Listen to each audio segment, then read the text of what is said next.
Hello and welcome, everyone. I'm Taylor Pankratz, and this is Behind the Breakaway. Together with my co-host, Jason Barber, this show takes you behind the scenes of leaving your captive broker-dealer firm and explores the world of RIA independence. All opinions expressed on the podcast by the hosts and guests are solely their own opinions and do not reflect the opinion of Uptick Partners. This podcast is for educational purposes only and is not legal advice and should not be relied upon as a basis for any decisions.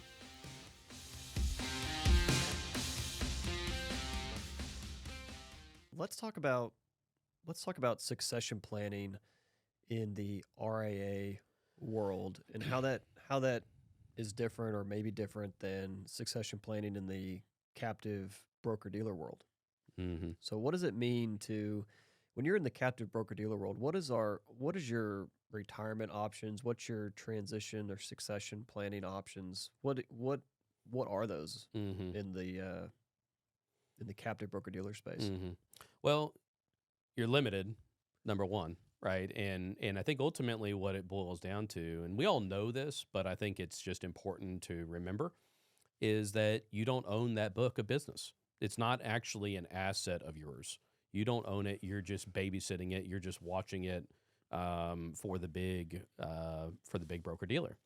And and every once in a while we have to be reminded of that, by seeing evidence of that reality, whether that be somebody is terminated from their job for no particular reason, and or whether it's a legitimate reason or not. They're terminated from this job where they are, basically they lose this asset that they think that they have or they think that they own, and it turns out it's a stark reminder that they don't.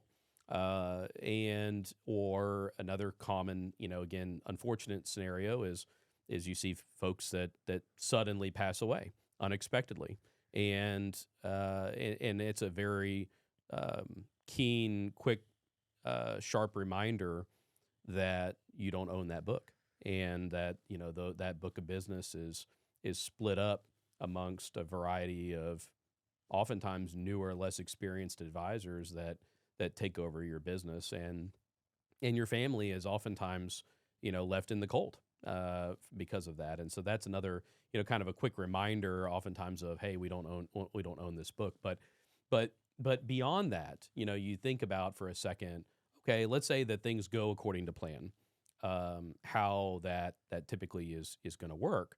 And of course, a lot has changed over time. But the main thing that I think is important to understand is that doesn't change. The main thing that doesn't change over time in these I think they generally call these retire in place plans, but is that you don't run the show. You don't make the decisions oftentimes of how you're going to do this, when you're going to do it, what the time frame is for you to make that exit.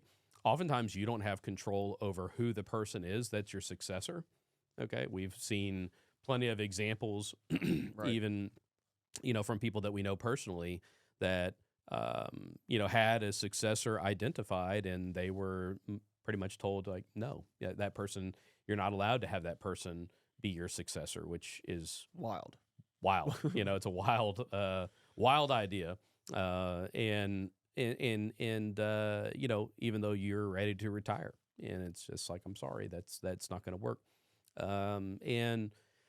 So I think that you don't have a lot of control over what that process looks like. It used to be, and it's not so much, I think, that way really anymore, but it used to be really bad, and that they would, incentivize you to split your book up amongst a variety of people, and incentivize, based on the color of someone's skin or their gender, that you would get paid more or paid less, depending on those types of things. And I don't think that's as common as it used to be. But either way, at the end of the day, the main point that I'm trying to make is you don't control how that goes. Okay, you don't control how that goes. The other thing that is, I think, a really important point to point out, or a couple really important points to point out about kind of how they work in the captive broker-dealer space is that you're not actually selling your book, right? You're not actually selling your book. Why? Because you don't own it. Right. So what does that mean for taxes? All right. I mean, ultimately what that means is that this payout, this payment that you're receiving is going to be taxed as ordinary income. Okay. Which, you could be talking about possibly a 15 or 20% difference in tax on the value of that asset. So that's a pretty significant difference if you're a large broker. You also are kind of, setting yourself up to put yourself in this position of, well, what if I don't want to fully retire? What if I just wanted to partially retire? What if I just want to slow down? What does that look like? And unfortunately, in the captive broker-dealer world, there is really not a great solution for that. It's kind of like you're either in or you're out, and Right. and if you're out on this particular day. And Because it's too hard, you can't scale that. yeah, You exactly. you can't have these white glove boutique solutions Yeah. that are custom for each advisor and their unique situation. And you can't do that against the thousands of people that want to do that. You can't. How could you possibly manage that? Exactly. And I think that. But what about the person that's buying that book? Yeah. If you don't own it, Are you really buying it? What are you doing? Yeah, if they don't even have, if what they're selling is not even the book, it's just like they're getting paid out for what are they even getting paid out for to help you transition this book? Pretty much. Yeah, I mean, I remember having that thought, personally about you and I buying, air quotations, Steve's business, and just the thought kind of being like, well, so wait a second. So, if Steve wants to retire, Steve's going to do this retire in place plan. And so for the next 4 years, Taylor and Jason are going to take a 50% pay cut on the revenue that they generate on this business because we got to pay Steve, right? I mean, we got to pay Steve, for example. And, and you look at that and you're like, so basically I'm quote unquote buying this business. I'm buying it because I'm working for half price, right? I mean, that's any other business that you find like that. Like I think about my local dentist who bought out, but for real bought out his business partner. And I'm pretty sure that I had heard from him that they had an arrangement like this where it was like, okay, for so many years, he's working for half price. Okay. Right. And then that's his buyout. That's his way of buying out the business because he may not have $2 million to pay up front. The difference being that in his case, at the end of the day, once he's done buying out that business, he owns that asset, right? That's an asset that he can put that on his balance sheet as part of his personal net worth is the value of this asset. Whereas in the captive broker-dealer world, it's not an asset. It's not, you don't own that asset. And that's just a really, I think when you think about that, just fundamentally, I'm buying something that I don't even own. So think about it like this. So if you're an advisor and wants to bring their kid into the business, basically what's happening is you're selling, quote unquote, you're selling your book of business to your kid, and he's buying it because that's how they're getting the money to pay you to sell it. But your kid isn't even effectively going to own it. Mm-hmm. And so what you're basically doing is you're having your kid buy something. They don't even own it. Mm-hmm. And who knows, 5-10 years down the road, you're sitting there retired because you've sold your book of business, but your kid gets terminated for whatever reason, right? It could be something so innocuous as something, whatever. At the end of the day, the problem is your kid could be fired from the firm and lose this that thing asset that they quote unquote bought from you. Mm-hmm. And what and why. what trajectory that these captive brokers, the captive broker dealers, that they're on this trajectory of hitting numbers, hitting metrics, all these different initiatives. What would make you think that they're not, because they view their brand as bigger than any one advisor? Yeah. What would make you truly think That would- they it could wouldn't never just happen. they wouldn't just fire somebody, fire your kid because they did something that they're like, Yeah. oh look, we just so happen to now we can split this book up into 10 other advisors and we can go and Well- create our number, like we well, can hit our numbers. And on that subject that you bring that up, isn't it also true that it would be more profitable for a firm who bases their compensation on the firm profitability and based on, an individual branch's profitability, paying out profitability bonuses, for example, based on that? If you had 10 businesses that were each $50 million versus having one $500 million office, isn't it true that that $500 million office has a lower profit margin, okay, and also more risk, candidly, okay, because they could leave. because they could leave, right, as compared to having 10 $50 million offices? They would, the firm, for example, would much prefer to have 10 $50 million The captive offices. firm would, of course, Yeah. want smaller offices, Yeah. more advisors with smaller books of business. It's Yeah. just, Yeah. of course they would. Yeah. It's a business risk that they're mitigating. Yeah. And if they can so happen to hit certain metrics and numbers that they're trying to hit to cast this growth Mhm. initiative and things Mhm. like that, Yeah. would Yeah. they not do that? Yeah. And you're like, well, they probably wouldn't. You're I'm going, definitely not "Okay." saying that they would go out of their way. It's just saying you can't, you can't. But would you be say- willing to bet 6-7 figures on that? Yeah. Right, of your kids' asset. Yeah. that they just a bought? generational asset, A generational asset. right? A generational asset that could go on forever and ever, practically. That you would risk all of that and put all of that on the line. That's crazy. Nobody would do that when you think about it that way. When Right. you think about it that way, nobody would do that. Yeah, and yet they it wouldn't happens want all the their time. kid to buy that. They'd go, if it wasn't their book that the kid was buying, they'd go. If the kid was buying a McDonald's franchise that worked that same way, Mhm. they'd go, Yeah. I think you should probably hesitate and look at this because Mhm. you're not actually buying this. Mhm. You just think you are, and it can Mhm. be ripped from you. And Yeah. it's like, Yeah. if it wasn't so, if you didn't have such like myopic view of it, of just kind Mhm. of like, oh well, this is how it works. Mm-hmm. Of course, they're going to buy my book, and then someday their kids, my grandkids, will buy this book of Mhm. business from them, and Exactly. this will be a perpetual thing. What in these captive broker dealer, the trajectory that they're on, would give you any inclination that is like that's got Something a you can- non-0% Yeah, chance something of that happening? you can genuinely place your trust in, right? And say, hey, this is for sure thing. Move your book to the RIA world Mm-hmm. and leverage the strong relationships that you've got. So instead of you passing this book of business off to your kid and be like, oh, well, he'll move it at some point. Well, he's going to have to wait 10 years until he Mhm. has the relationships Exactly. to move this book.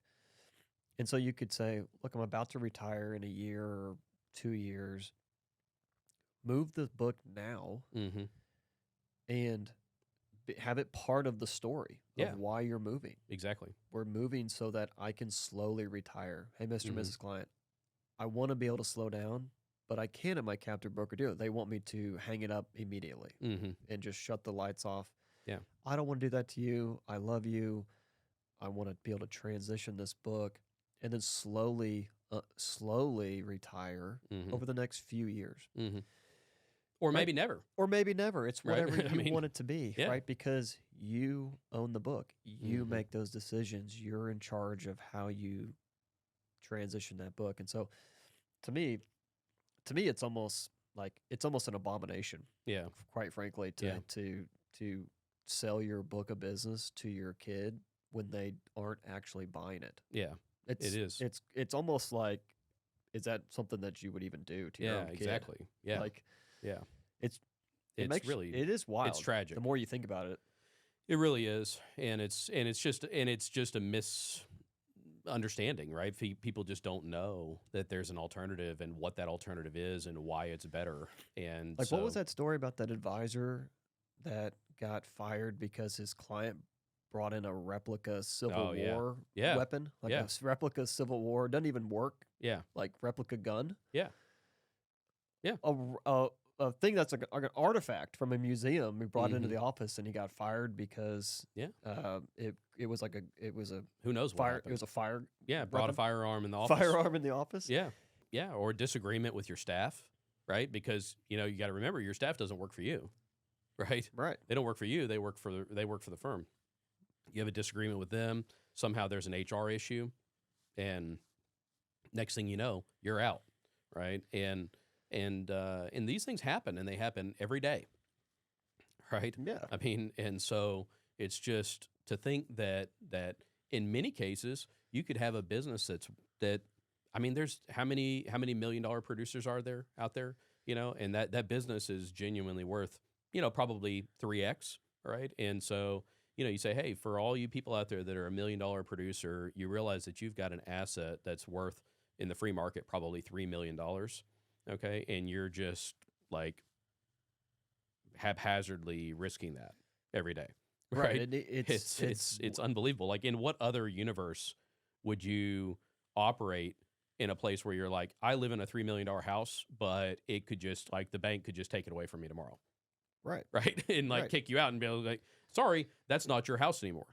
And right. So what like, ends up happening is, to everybody that's listening, that's even thinking about breaking away, you owe it to yourself. I mean, you are playing with fire by because you're no longer drinking the Kool-Aid. Yeah. Right. If you're thinking about breaking away, you're no longer drinking the Kool-Aid. And so you are playing with fire from the point that you are thinking about breaking away to when you actually do. That is like a period of time that you need to make as short period of time as you can.